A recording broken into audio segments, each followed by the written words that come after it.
Yo guys, what's going on? My name is Kofi Jones and I'm joined here with Leigh Phillips. Leigh is a musician and an advocate. Leigh, what's going on? Just say with you, Kofi. That's what's going on today. Yeah, man. So we're going to ask a couple of questions. So first off, how long have you been singing? Ooh, I feel like before I could talk, I was singing, man. Like, Wow. I was in choir since the age of 3. But in terms of taking it seriously, like wanting to be an artist, all of that, since 2017. So 4 years now. Pardon? 4? Yeah. That threw me off so... Why? You didn't know You that? have been around for a minute. No, I feel. haven't. What are you talking? When was Honey Jam? No, I did Honey Jam that was 2015. Surely that's before 2017. Yeah, but I only put out music for the first time in 2017. That is very interesting. Yeah, I did Honey Jam in 2015. I think I did Honey Jazz in 2016. And then I took a little break because I wanted to actually create content. And then came out as an artist because I didn't really consider myself. So you didn't consider yourself an artist, man. I did a show. Okay. Yeah. That adds up now. Yeah. Okay, because 2017 threw me off. So when you said you were in a choir at 3, was it like a church choir? Yeah, church. You know how it is. Okay. Praise Jesus. So on the topic of praising Jesus, what kind of music would you say brings healing to your soul? Ooh, reggae. Reggae for sure. Yeah, reggae for sure. Like, you know, I grew up with my parents playing a lot of Bob Marley. My sister was heavy into... Yes! My sister was heavy into Buju. So I used to listen to a lot of Buju back in the day. And then, like, outside of reggae, it'd be, like, soul music. So right. stuff like Anita Baker, jazz as well, like a little Miles Davis, anything like that. Like, I just love music, honestly. Okay. So you said you took a break in about 2016 to create your own content. What song has you had the most fun writing? Coconut oil. Coconut oil. Yeah, that's... And I think you could tell. Like, yeah. It's a fun track for sure. Yeah, for sure. And it wasn't really a plan necessarily. I was going to the studio to record something else. And I actually came up with that in my shower because I legit, before I found out I was allergic,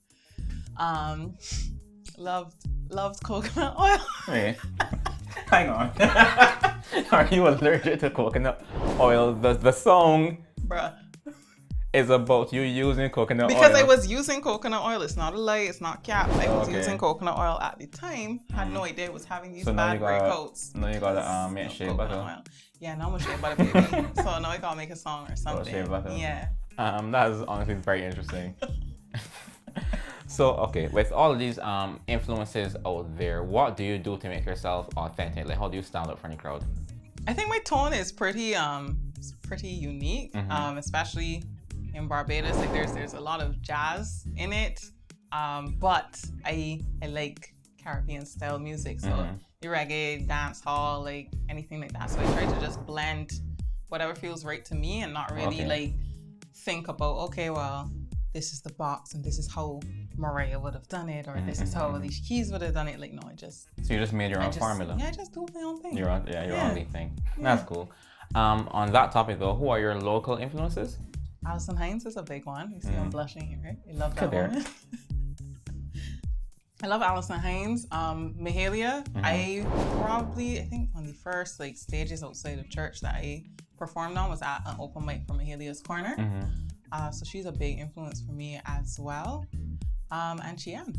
Chian, okay. I love Chian, yeah. I think in terms of like both as a performer and then as a songwriter, like her style and her way of doing things, especially because we're in Barbados where, you know, there's soca, there's, you know. It's pretty soca dominated. It's pretty soca dominated. For her to just be here like for all this time just doing her thing and being authentically her. Doing like herself, I love that. I rate that for sure.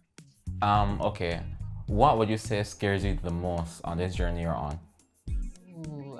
Being poor probably would be one of them. Like never being able to really get my life together and sustain myself off of the combination of work and music.